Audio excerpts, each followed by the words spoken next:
Hey everybody, welcome to another episode of World of Kia. Yay! Today we have my good Judy, my soror, my sis, the one that I love to see strolling through the crowd. Alishia.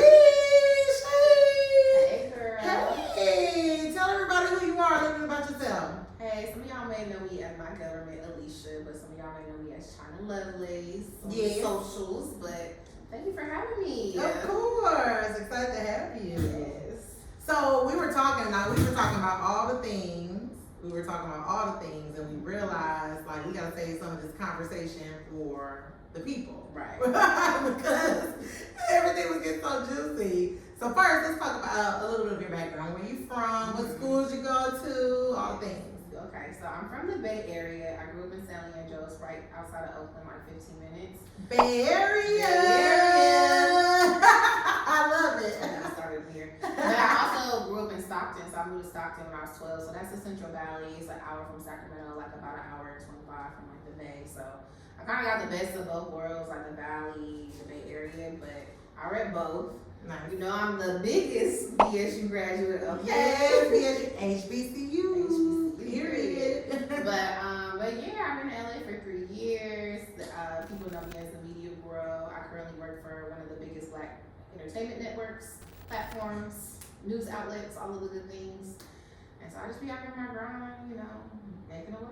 Yes, making a way. I love it. Yeah. And so one thing I love about you, you're an open book. Yeah. You're so honest. You don't mind sharing your story. For sure. And all the things that made you, right? Yeah. And so one of the things I wanted to bring up is family. Because you're so big on family. And I just asked her, I was like, wait a minute. It's October. And your birthday is coming up. Scorpio season. Let's go. Because last time we went on our Last year we took the Amtrak to Santa Barbara. It was like 15 of us. Yes. We went to the wine, to the different wineries. We got towed up. It was such a From the floor up. Me in school, we towed up, okay? Baby, we was on the train back, honey, passed out. I mean, knocked out. I slept. I had a good time. And thank you for coming. Okay, I was thinking Kia her flowers. Kia always is gonna show up. If I need her to give me a quick little choreography, a little word of encouragement, like Kia's always there. So I love you, girl. Oh, I love you. You are the best. I told you gave me life the moment I met you. I'm like, who is she? And I'm not like that with everybody. It might seem like that, but I promise I'm not.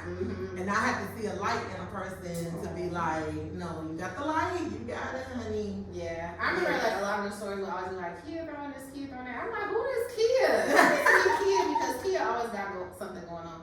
And I feel like we just clicked ever since. Yes, we did. But I'm so glad that you're telling me this time for your birthday.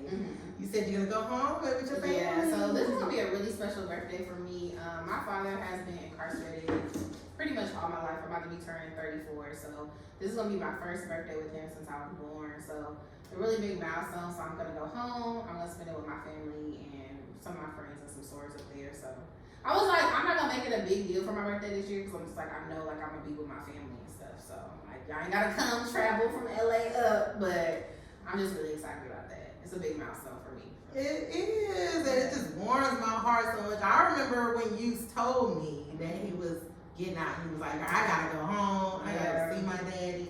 I was like, oh, you know, it's daddy girls out here. Like, that just warmed my heart so much that she gets to reconnect with him, love on him now while he's here. And I think that's just amazing. Yeah, he's doing really good. My dad got out Valentine's Day, so it's been like a little bit over 6 months. But he has a job. He works in San Francisco. Nice. He lives in Oakland. He's engaged, child. What? Yeah, he has a fiance. Like he knew her from back in the day, so I guess she must have been holding him down. You have a girl. Get your man. They're getting engaged. They're engaged and everything. I'm happy for that. And so, like, whenever I go home, I always I talk to my dad a lot. We text a lot or like call, talk on the phone. But like whenever I go back home, like I try to make sure I see him. I'm like, I don't live here, so yeah. I went home a lot this past month for like baby showers and stuff like that. So like me and one of my brothers, we went bowling with my dad. So like we're trying to make as much memories because I feel like to be a child of an incarcerated parent for over 30 years. Like my mom never like bashed my dad. she never withheld me from going to see him. Like, I know, like, my immediate family on my dad's side, but it's just like now is a different chapter because we life beyond the gates and stuff like that. Yes. So yeah, I love it. Yeah. Shout out to Mama for never doing the bashing it too. Yeah, and it being nothing but love. Yeah, because some of these people be crazy, and like everybody is different. Like I have a friend, her son's father was incarcerated for a long time too. She's like, I ain't going up there. And like I think like even my brother, he's incarcerated. So like before he went to prison, and he's in a fire camp, but like when he was just like in the county jail, we went up there like for like one of his court sessions. He got in a fight behind, so he couldn't even come out. And I didn't even realize like how much that triggered me. Like I was crying. I was like, I ain't coming back up here. Because it's like when you go and visit somebody in jail, like, you know, the majority of my visits with my dad like have been cool, but it's like to still go to a prison, get through that checkpoint and everything like that, and just see it with your younger siblings, it's not cool. You know what I mean? Well, shout out to you for being strong all these years. Yeah. Good. I ain't got no choice, but I mean, I'm just grateful for the relationship I do have with my family, and you know, we doing family therapy, like on my mom's side. So we in our healing journey. We want to be in our heal girl journey. Come on, healing. Yeah, I love it. And so also, I want you to tell the people about all your wonderful talents that you have. Cause my girl, honey, first off, when we karaoke, this is karaoke's down because she can rap, she can sing all the things. Yeah, I mean, outside of like media, like, you know, my job, you know, I got the T, I do a little bit of Black excellence, you know, I'm highlighting the HBCUs with my full-time job, and then I have my own media platform called Always Relevant TV that I do. It's kind of like on the hiatus, I'm trying to like revive it, but you know that 9 to 5, it just be so much. It's like you gotta have energy for your, what they say, a 9 to 5 and then your 5 to 9. Yes. But last year, I kind of like started like my music journey, you know, rest in peace, B King. Like me and him built a relationship. Yeah, we built a relationship through the DMs, and then we met last year. And I was like, I want to do a song for the Greeks. Then y'all know we AKA. So I dropped a song called Pretty Girl Freestyle. Like I had went to Houston. This was my first time meeting B King. Recorded at his house. His girlfriend was there. It was just really cool. I'm just like, I just want to make a fun song, a fun spirited song. It went viral, and like that's the power of the tongue. I was just like, I want this to go viral. So like, you know, watch CR posting my video, like some other, like I think Atlanta Greek Picnic did. I went on a little mini tour, like I performed Cali Greek Picnic, Alabama, Texas Greek Picnic, and at the pool party, and B King came. So it was a good experience. It was good, and it had some bad to it because people was dragging me online.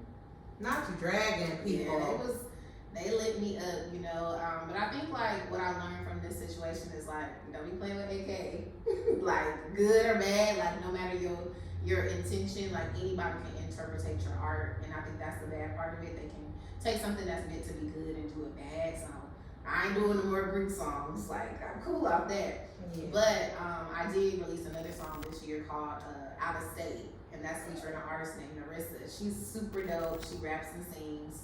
Hey, so, Narissa. Hey, girl. But I have like some other songs some other like tracks from B King. And I've been saying every year, like I'm gonna put out an EP, but I'm just like, being an artist is expensive. It is. You gotta pay for the cameras, the visuals, the beats, everything, like hair, makeup. So it's like, when I went on that little mini tour, like it was good for the exposure, but it was expensive. So yeah.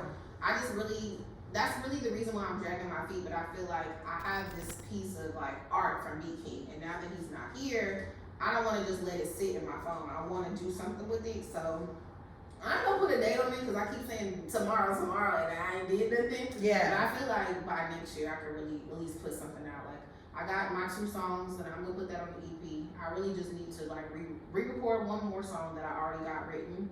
I got with the writers to help me because I'm just like, I ain't the best writer. I can do a little something, but I feel like I know when I need to tap in to get help. Yeah. So hopefully by next year, I'll drop something. But yeah, so that's it.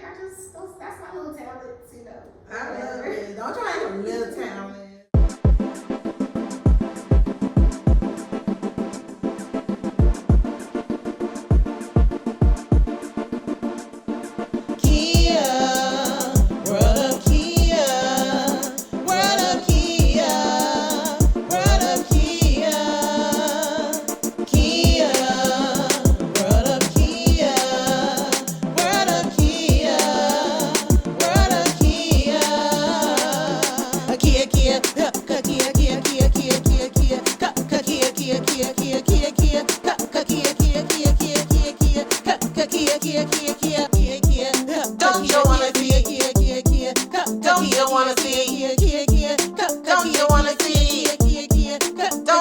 wanna see?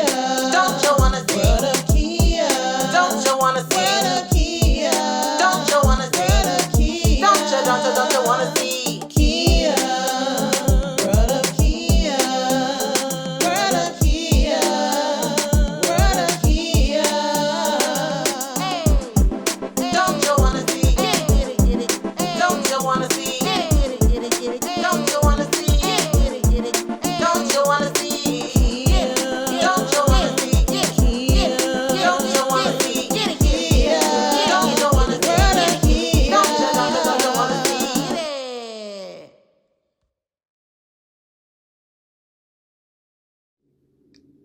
Welcome to the world of Kia.